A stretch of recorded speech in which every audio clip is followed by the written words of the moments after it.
ব্রজেন্দ্র নন্দন যেই শচীচ্যুত হইল সেই নবদ্বীপ মায়াপুর ধামে জগৎশ্রেষ্ঠ অবতারসার ভগবান শ্রী চৈতন্য মহাপ্রভু আবির্ভূত হয়েছেন। তার বাণী সারা পৃথিবীর নগর এবং গ্রামে যাবে।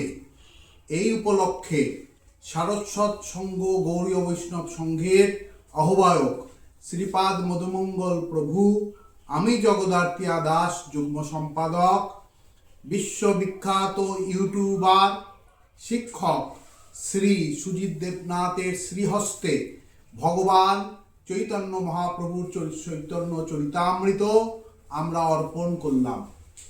পৃথিবীতে আছে যত নগরাদি গ্রাম সর্বত্রই প্রসার হইবে মোর নাম, যে চৈতন্য মহাপ্রভু বলেছেন সেটাই আজকে আমরা স্যারকে দিচ্ছেন। আমাদের পূজ্যপাদ জগদ্ধাত্রী প্রভু সারস্বত গৌড়ীয় বৈষ্ণব সংঘের যুগ্ম সম্পাদক পূজ্যপাদ জগদ্ধাত্রী প্রভু। তো চৈতন্য মহাপ্রভু এখানে নীলা আছেন যে ভবসিন্ধু তরিবারে আসে যার চিত্ত, শ্রদ্ধার সহিত ভক্তির সহিত শুনো সেই চৈতন্য চরিত। সেই তো চৈতন্য চরিত আজকে জগদ্ধাত্রী প্রভু স্যারকে প্রদান করলেন। চৈতন্য মহাপ্রভু কি জয়, হরিনাম সংকীর্তন কি জয়।